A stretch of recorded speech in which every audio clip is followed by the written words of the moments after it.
The Indian economy is doing well. I am more optimistic today about India as a whole, economically, than I have been for a long time.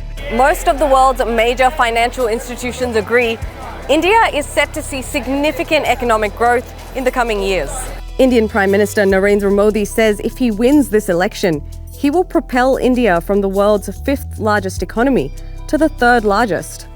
India will be the 3rd largest economy soon.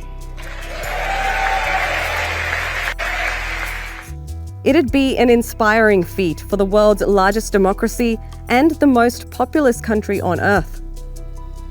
In the last few years, the Indian stock market has seen sky-high growth.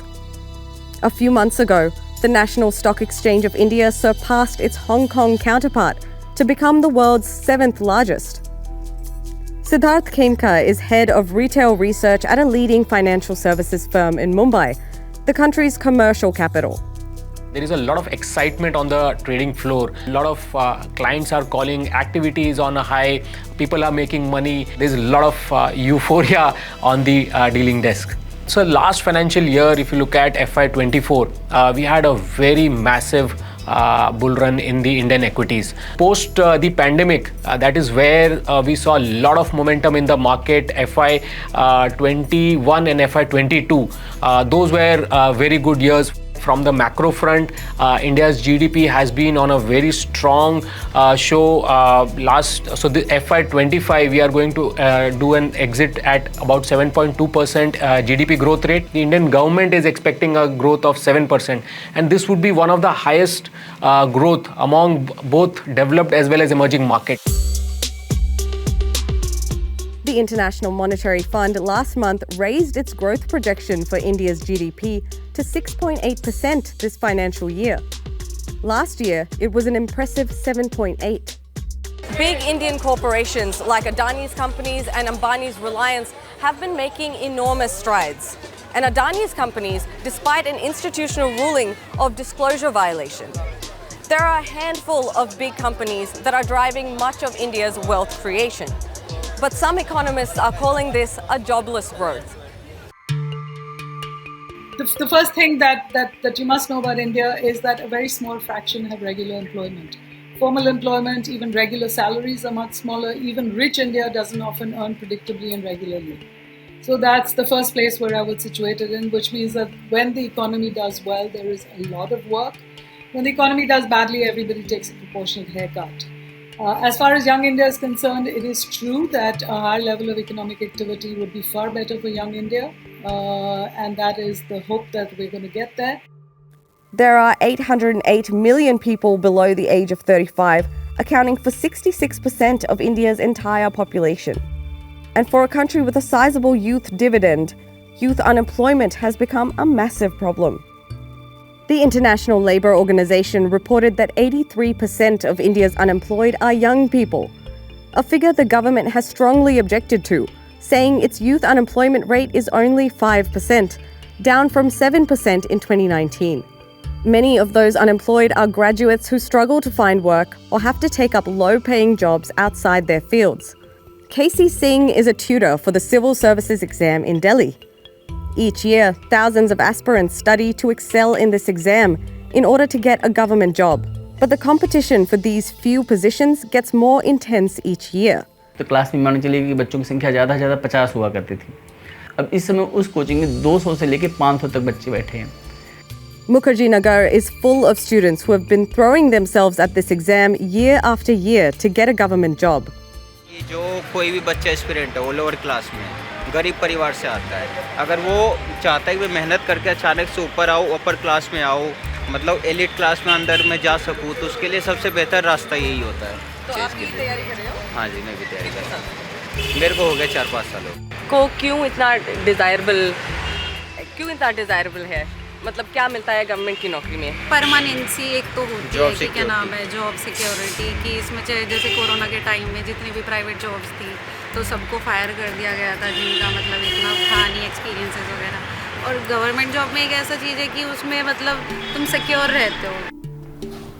Hi, how are you? How are you? Nice to meet you, sir. Lovely meeting you. Do come in. Dr. Pranab Sen is the former chief statistician of India, who says it's a challenging time for young people in the country despite the growing economy. And so how would you describe the Indian economy's performance today compared to what the expectations were about 10 years ago? Do you think it's fulfilled its promise? No, I don't think so. I think it's performed below par. Because really, we had reached a stage when our expectations was that anything less than 7% would be sub-performance.